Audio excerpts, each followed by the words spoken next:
今天我会教你们如何用你的紫微命盘来判断你本身适合赚钱方式是什么。上一集已经分享了命宫和兄弟宫禄入或全入财帛宫是要靠什么样的方式来赚取钱财。如果你还没看过，建议你先看第一集才来看这一集。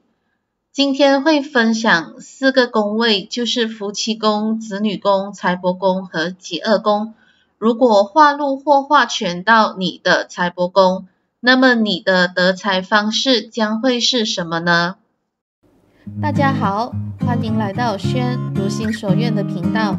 祝愿大家充满着满满的正能量，过上美好的一天。现在就拿出你的紫微命盘来看看。如果夫妻宫化禄或化权到你的财帛宫，那是代表什么呢？那就是结婚会让你旺财3年哦。其实何谓结婚？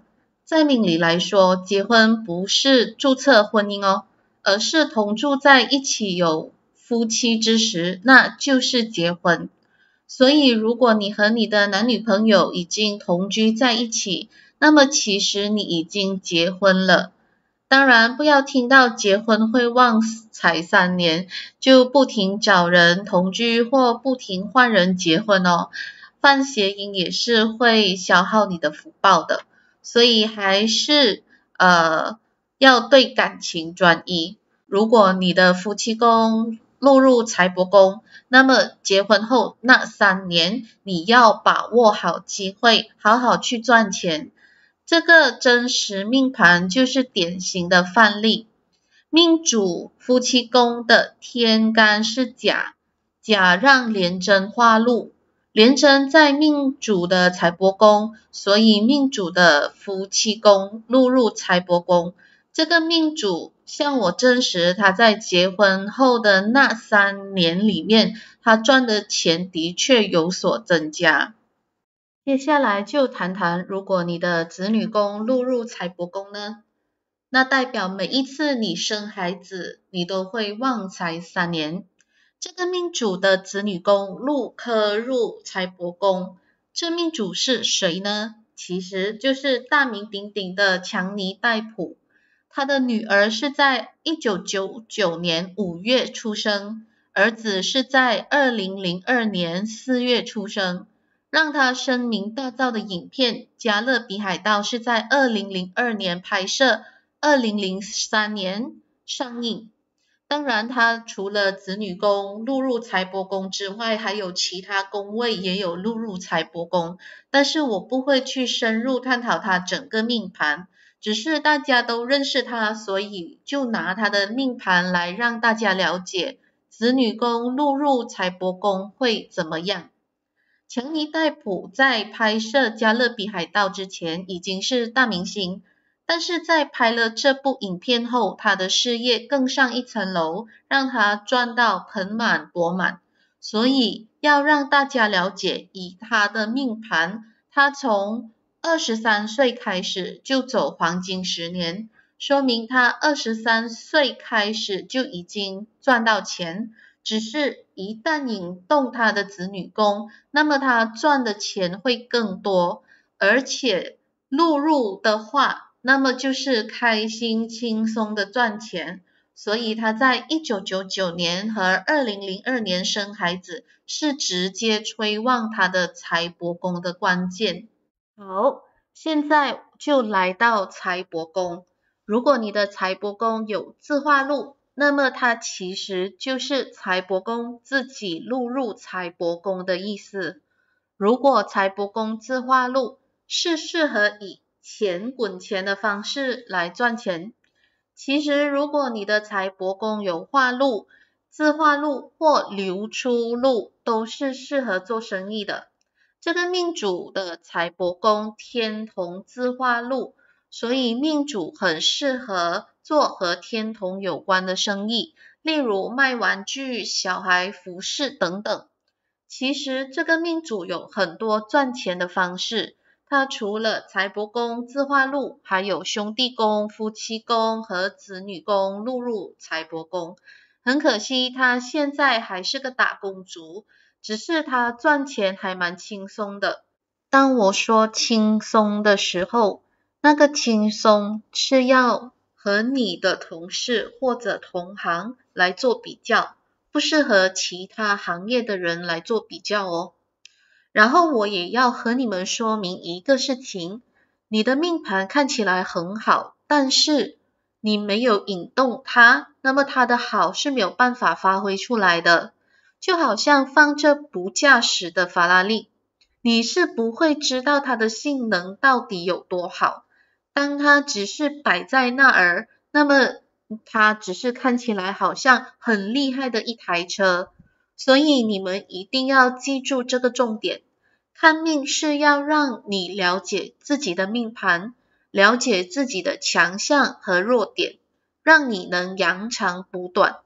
我之前看过一个命盘，命主很适合金融行业，在金融行业是赚到钱的，但是命主因为不喜欢应酬，选择辞职当补习老师。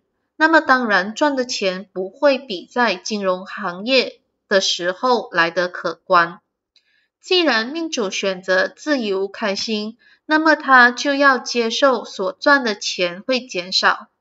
其实我看过很多会事业有成赚到钱的命盘，但是往往因为个人的性格或者心理素质没有强大到能让他接受挑战，面对失败，到最后命主都只是过得还不错，还可以，但是不会大富大贵。因为想要大富大贵，就要能承受风险，面对挑战和失败。所以你有会事业有成，能赚钱的命盘，那你要选对的方向，再加上强大的心理素质，才能真正把你的命盘里的好给发挥出来。言归正传，如果你的财帛宫有生年禄或自化禄，然后有2颗星，又或者财帛宫流出禄，那么刻入到财帛宫的宫位也是你可以参考的取财方式。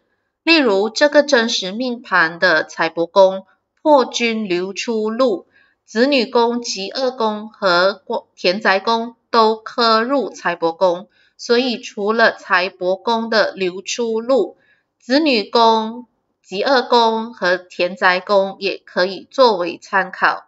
这个呢是要解释刻入是在什么时候可以用到，那就是当你的财帛宫里面有生年禄或自化禄或者是流出禄的时候，那么刻入的那些宫位也可以作为参考。如果你的财帛宫有生年科或自化科或流出科，那代表什么呢？